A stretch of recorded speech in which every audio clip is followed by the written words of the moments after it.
Hello and welcome to the Unhauled Once Rebought Books video.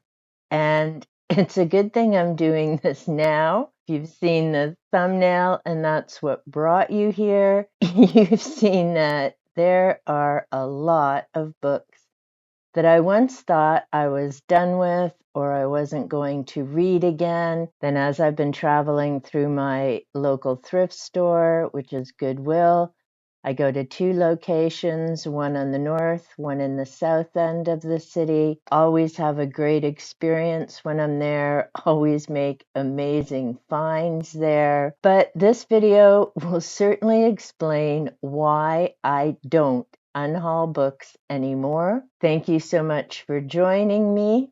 Let me know in the comments down below if you still unhaul books. Have you found that there are books you unhauled and then regretted doing that?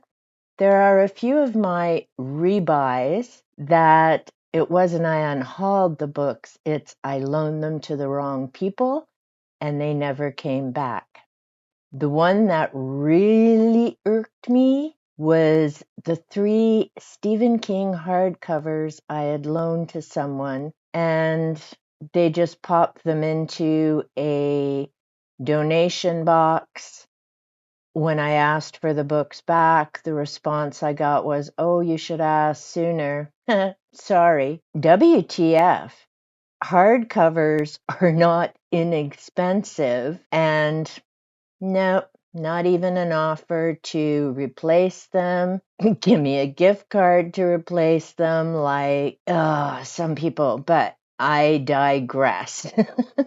Before I get into the something's running along the window that has Tiki freaked out.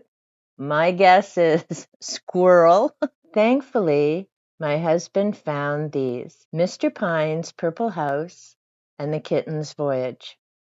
These books are over 50 years old, and they were my books as a child.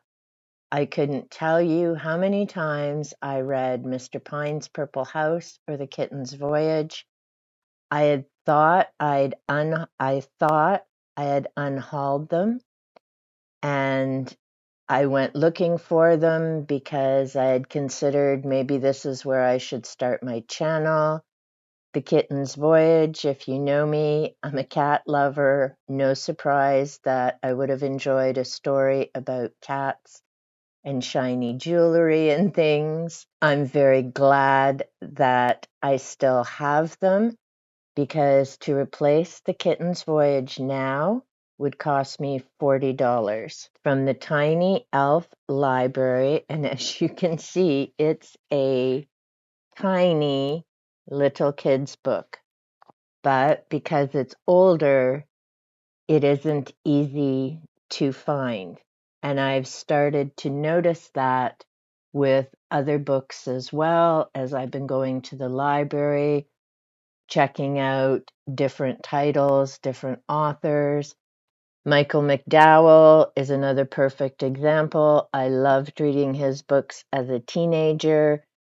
Unfortunately, he was out of print for quite some time, so I couldn't repurchase The Amulet and Cold Moon Over Babylon. Thankfully, Valancourt has been republishing McDowell's work since I believe it's either 2010 or 2012, so I was able to get Amulet, Cold Moon, and Blackwater, which makes me very happy. But it also makes me realize, in particular, with that factor going through the banned book project this year, I'm no longer assuming that if I unhaul a book, I can find it again.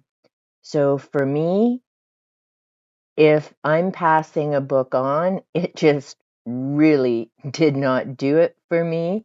There are a couple of authors I've mentioned in some other videos that I've just passed on the books because I've tried them once or twice and it just doesn't work for me.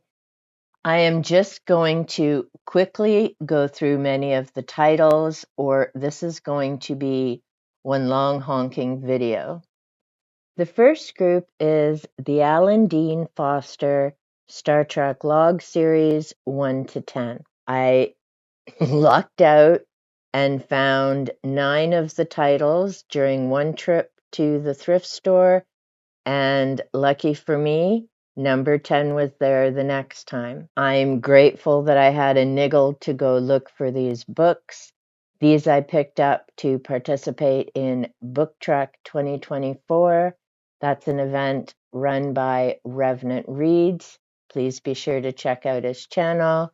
And I am well set for next year because the event runs for 3 months.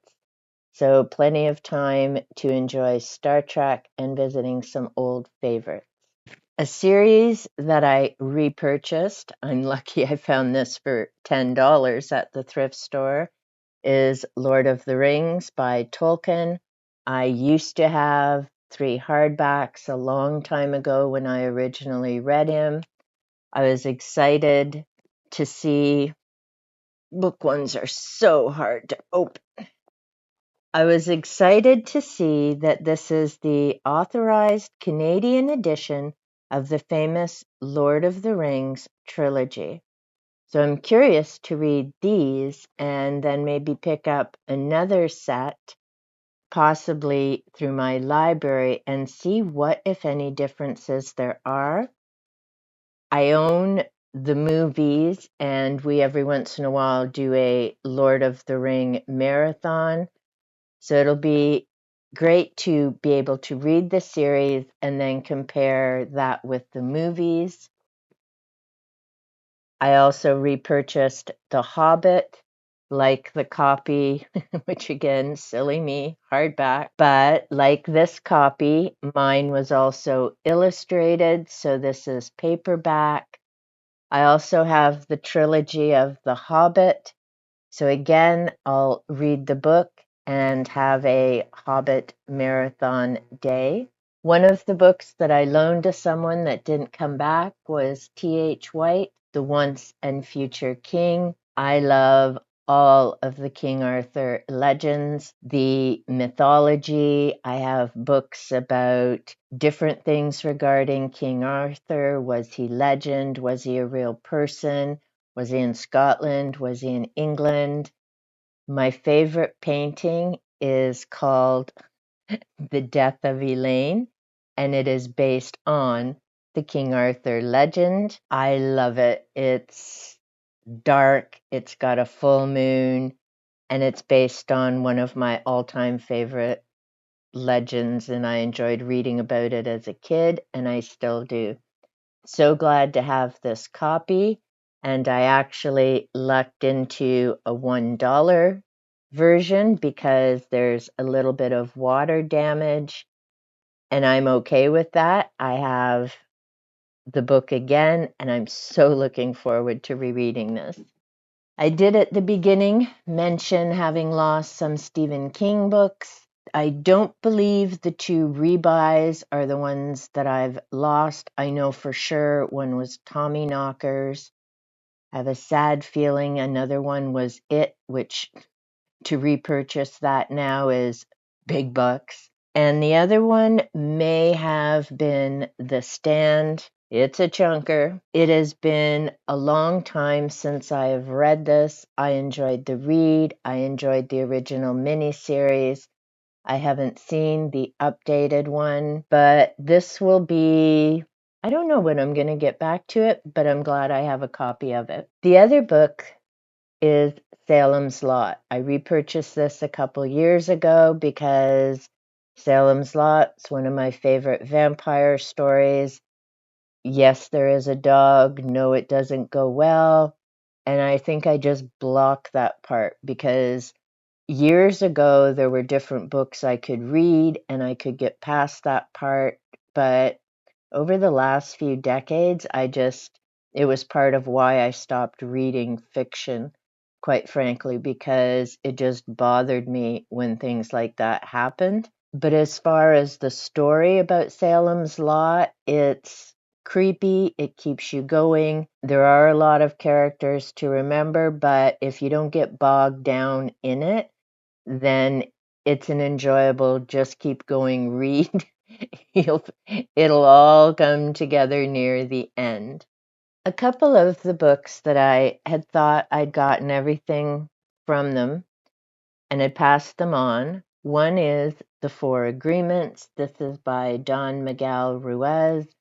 I've actually done a presentation about this book when I was on a health and wellness committee while working for our local school board. I had read the book. I enjoyed it. I thought I had everything out of it, passed it on. A few years ago, I repurchased it.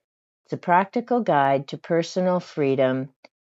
On the inside, and I enjoy it, he has the 4 agreements: be impeccable with your word, don't take anything personally, don't make assumptions, and always do your best.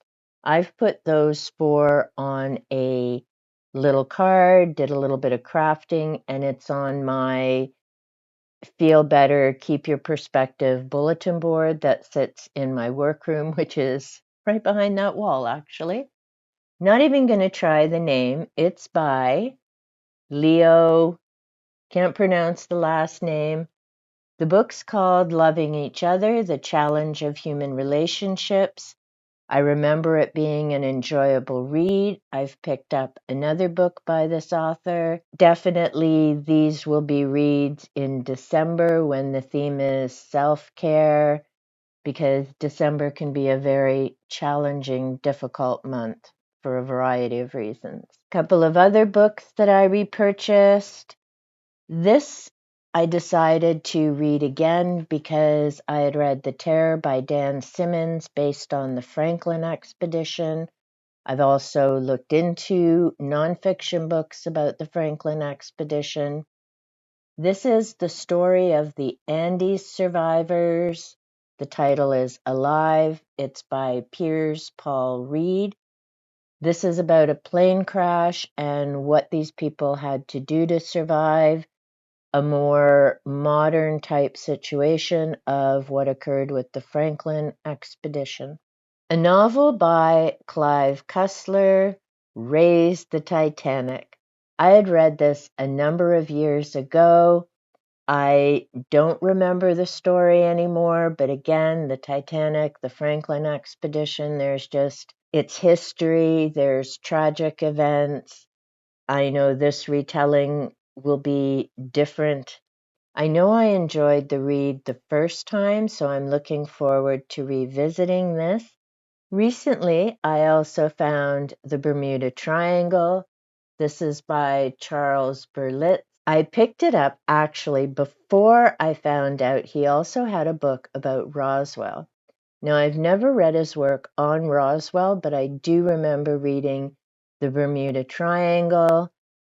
I'm curious to read the information in this now, decades later, and to find out what kind of ideas and theories he had. I've read other versions about the triangle, and there are different anomalies around the globe. So again, I thought I was done with it, but it seems not. I've only repurchased one Dean Koontz. I do enjoy his works. The other 2 that I found I hadn't read before. I read a lot of King and Koontz in my teens, early 20s. I do remember reading Watchers. I remember it being a bit of a challenging read because we, of course, have a dog and another creature. It has to do with science, experiments, choices people make, much like a modern day Frankenstein, Island of Dr. Moreau type read, but I do remember the ending, so that's why I'll revisit Watchers. Anne Rice, like Stephen King, I started reading as the book's coming out. So with King, I started with Carrie. Salem's Lot was my second read, and I kept going right up until Dolores Claiborne, and that's about when I started getting into nonfiction and moving away from fiction reads. Anne Rice, I started Interview with the Vampire when it first came out. I enjoyed the read. I enjoyed a lot of different things about the vampires. I continued with that series up to Memnoch. My first copy of Interview with the Vampire, same as now, was a paperback, and I am so sad now that I passed that on because it had a beautiful cover. This one's okay, but I really miss the original cover that I had. The other books that I had were all hardcover. Yes, when I cleared out my fiction collection 4 or 5 years ago, and it was several boxes because at that time I wasn't rereading any fiction. I figured I know how the story ends. It's not going to be anything I'll read again, which is kind of bizarre because I watch movies over and over and I know how they end. And since I've been on BookTube, I have been rereading some of the fiction books for a lot of different reasons, nonfiction as well, but that's different. I've now read Salem's Lot 3 times, and each time it's a different read. You're looking for different things, especially when you're doing a buddy read, which I did Salem's Lot with That Is Rad. And that just makes the reread so much more fun because as a reader, you're looking at it a bit different and trying to think of how you'll describe this to someone else. And it's great hearing someone else's viewpoints. Back to Vampire Chronicles, and sorry if you've seen some of my videos, you know I can get easily sidetracked and then try and get myself back. So the other books that I have repurchased from the series, The Tale of the Body Thief, and I just found Memnoch the Devil. I do love this cover. It's so amazing, and the side. So those were 3 of the repurchases to the Vampire Chronicles. It's funny because I didn't actually plan to purchase all of them again. I just figured I'd read Interview. I have Prince Lestat, which is the last in the Chronicles, and it goes through all the different vampires. So you could even get a gist of the series from just reading that one book. But I've since purchased a number of the others. I just have 5 more, and I'll have the entire series. The other book that I repurchased was The Witching Hour. I forgot how much I hated this book the first time I read it.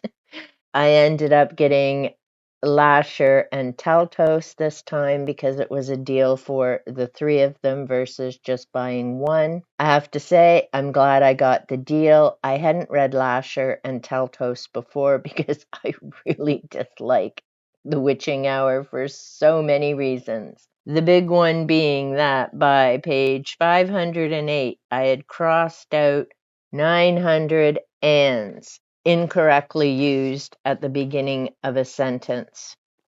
It's just my bugaboo and sure could have cut down on the number of pages in this book. Another vampire book that I repurchased was book 1, Marked, of the House of Night series. This is by PC and Kristen Cast, a mother and daughter writing team. There are 12 books in the series. Lucky for me, my library had the other 11, so I just purchased one, read the others through my library as I had planned to feature this series on my channel. It's over 2+ years now, and I may actually get this done. Maybe not in October, but November, as I have a slideshow all ready to go. I just need to figure out the narration and how I want to do all of that. So it's coming, I promise. Another repurchase is Mitch Albom, The 5 People You Meet in Heaven. I have read this story several times because it was a novel study in one of the English classes when I worked in schools. I love everything about this book. Eddie, our main character, how everything unfolds, the information that all the people have to share with him. it's a great read. And I actually donated my copy of the book to the school because I figured I was done with it. Turns out I am not. I want to read this again, so thankfully I found it at my thrift store. Two more rebuys that, again, I had thought I was finished with these books, hadn't planned to buy the series, and now here I am. The Celestine Vision. This goes on from the Celestine Prophecy by James Redfield, and I'm glad I repurchased it, read it again. This time I got a hardcover. My original was a paperback, so that was an amazing deal for $4.50. And there were a lot of things you can tell by the tags that were important to note. Yes, I've got the dog ears, and I haven't quite finished rereading this. I need to do that shortly. The other book that I purchased, The 10th Insight, Holding the Vision.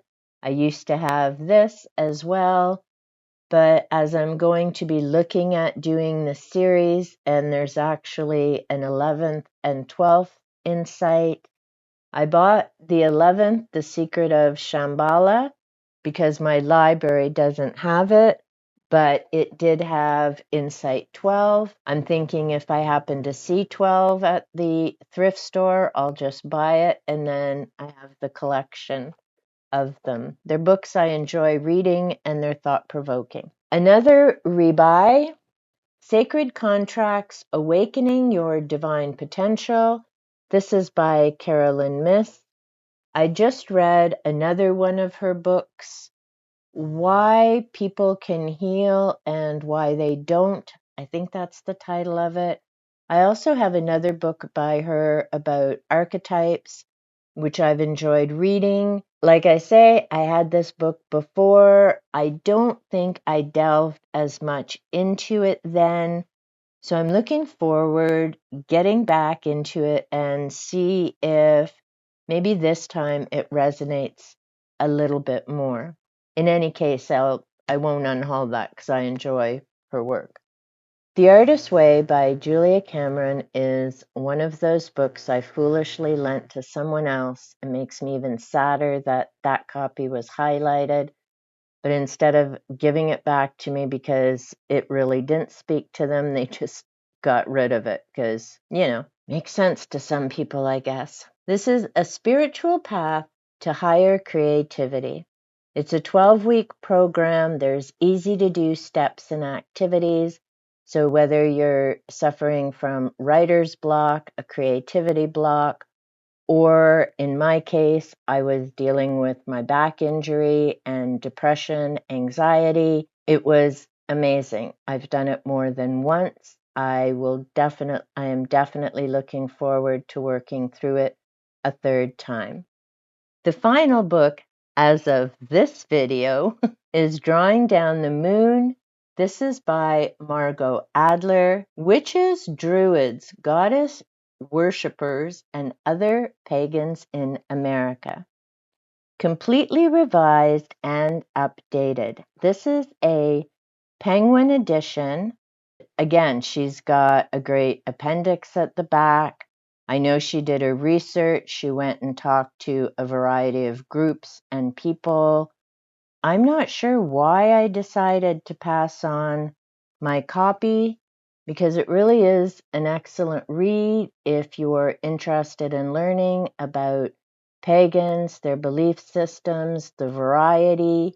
That, as of October the 1st, 2024, are all my Unhauled Once, Bought Them Again books. There likely in a year or two could be another video because, as I say, there are titles I know I've passed on. I thought I was done as I get into other topics and research and areas of interest. Some of those titles will end up coming back.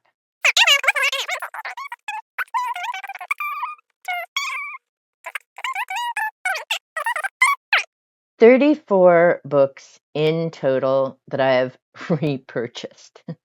I'm lucky I've been in the same home for a number of years, so I have lots of spaces. I love seeing my books on the tables. Panther, not so much. He loves knocking them over when I'm trying to do things.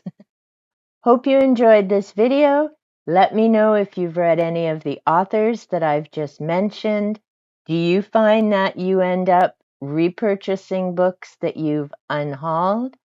I have a book haul video coming up shortly. I actually went shopping a few weeks ago, but the audio messed up on that, so I need to record over the video. And I tallied everything up, but I just used the tally at the back of the books. So what I'm going to do next is go through and check with like Amazon or somewhere else to see what it would cost to actually repurchase some of those books. One I know, and it was a huge surprise, and I think I got it for $1, but to repurchase it would be $40. So I just cannot say enough about the thrift store. You never know what you're going to find.